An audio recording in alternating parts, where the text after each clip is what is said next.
قدس بحال کیا، اسے عیسائیوں کے بیت الخلا اور دیگر نجاستوں سے پاک کیا اور دیواروں پر سے تصویریں مٹا کر دوبارہ پرانی آیات کی کندہ کاری کو بحال کیا۔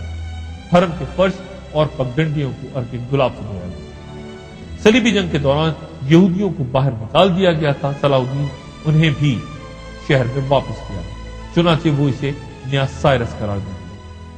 بیت المقدس چھن جانے کے بعد یورپ کے عیسائیوں میں غیظ و غضب کی لہر دوڑ چکی تھی، چنانچہ تیسرا صلیبی حملہ اسی کا رد عمل تھا۔ اس میں جرمنی کے بادشاہ فریڈرک باربوسا، انگلستان کے بادشاہ رچرڈ شیردل اور فرانس کے بادشاہ فلپ ایگسٹس نے شرکت کی۔ ان میں سے جرمنی کا بادشاہ ایشیائی کوچک کے ایک دریا میں ڈوب کے مر گیا۔ فرانس کا بادشاہ رچرڈ سے اختلاف کے بعد 2 سال بعد واپس آیا اور رچرڈ شیردل سلطان صلاح الدین ایوبی سے صلح کا معاہدہ کرنے میں کامیاب ہوا۔ اس معاہدہ صلح کو تاریخ میں صلح رملہ کہتے ہیں اور اس کے نتیجے میں عقا سے یافس تک کے علاقے عیسائیوں کو ملے اور انہیں بیت المقدس کی زیارت کی بھی آزادی دی گئی۔ 1193 عیسوی میں صلاح الدین ایوبی کے ٹائیفائڈ سے انتقال کے 2 سال بعد پاپائے روم کی دعوت پر جرمن بادشاہ ہنری ششم نے چوتھا صلیبی حملہ کیا، تاہم عقا پہنچ کر بادشاہ کا انتقال ہو گیا اور اس طرح یہ حملہ بھی ناکام ہوا۔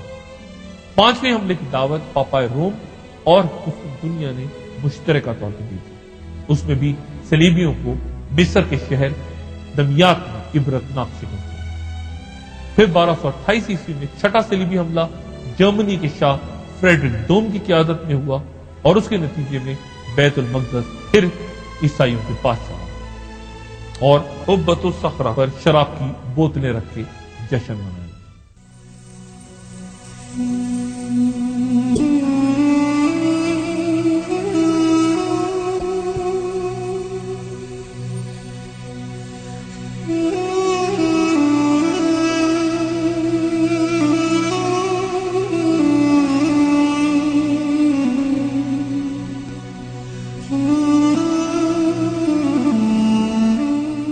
لیکن 1244 عیسوی میں مسلمانوں نے پھر بیت المقدس سے عیسائیوں کو نکال باہر کیا۔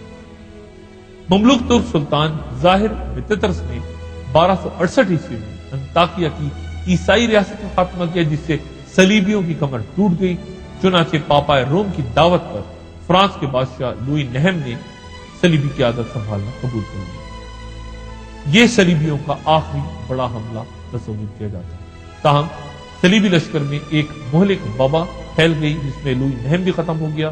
طاہر بطرس کے بعد الملک المنصور سیف الدین کلادون بلوچ سلطنت کی تخت پر بیٹھے اور اس نے 4 میں سے 3 عیسائی ریاستیں ختم کر دی، جبکہ چوتھی 1291 میں اس کے بیٹے نے۔ اس طرح عقا کے اس آخری قلعے کے فتح کے بعد صلیبی جنگوں کا وہ ہولناک ڈرامہ انجام کو پہنچا جسے پوپ اربن ثانی نے شروع کیا۔ تاریخ گواہ ہے کہ ان جنگوں میں عیسائی یورپ نے ہمیشہ جاہلیت کا کردار ادا کیا، جبکہ مسلمان سلاطین کا رویہ مدافعانہ رہا اور وہ ہمیشہ عیسائیوں کی جارح اور متحدہ قوت کے خلاف جٹ جانے پہ مجبور ہوتے رہے۔ ان صلیبی جنگوں کے علمبردار ہونے کا اعزاز چونکہ فرانس کو رہا، کیونکہ پہلی آواز وہیں سے اٹھتی تھی، چنانچہ ان صلیبی جنگوں کے نتیجے میں طاقت کا توازن بگڑ گیا اور یورپ کی طاقت کا مرکز بھی فرانس ہوا۔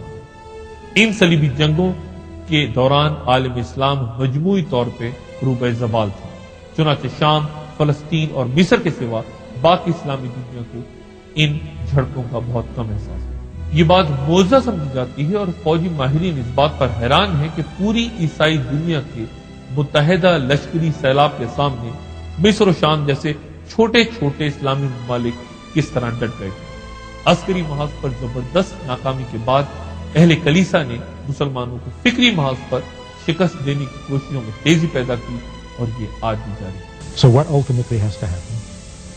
Ideally, in a messianic fashion, not in a Golas fashion, ideally the Muslim has to come to the realization that Torah is emes, and therefore it's time to build a Beis HaMikdash, and it has to be built on that spot.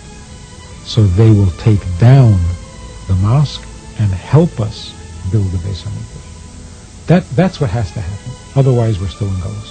If we have to take down the mosque It's not Mashiach. I mean, we have the authority to do it. It will cause a storm of protest, and there'll be some riots, but we can do it. Somebody was saying that they're hoping that, when the Scud missiles were landing in Israel from Iraq, they were hoping one of them would land on the mosque, and then that would be very nice, but that's not the way Mashiach comes. They have to take it down because they realize emes. They realize the truth.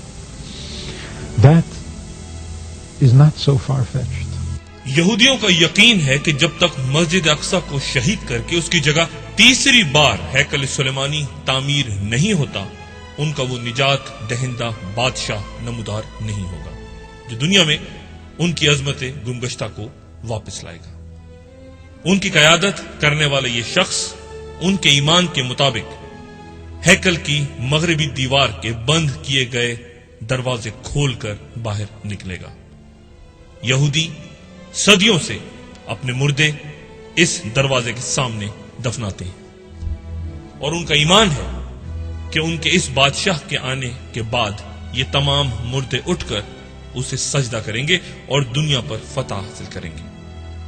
وہ اس بادشاہ کو مسیح کہتے ہیں اور ہمارا ایمان یہ ہے کہ یہودیوں کا یہی رہنما وہ دجال ہوگا جس کا خروج امام مہدی کے قسطنطنیہ میں جہاد کے دوران ہوگا. گفتگو کے اسی سلسلے کو اگلی نشست میں جاری رکھیں گے. اپنا، دوستوں، رشتہ داروں، گرد و نواح کے لوگوں کا سب خیال رکھیے گا. اللہ حافظ.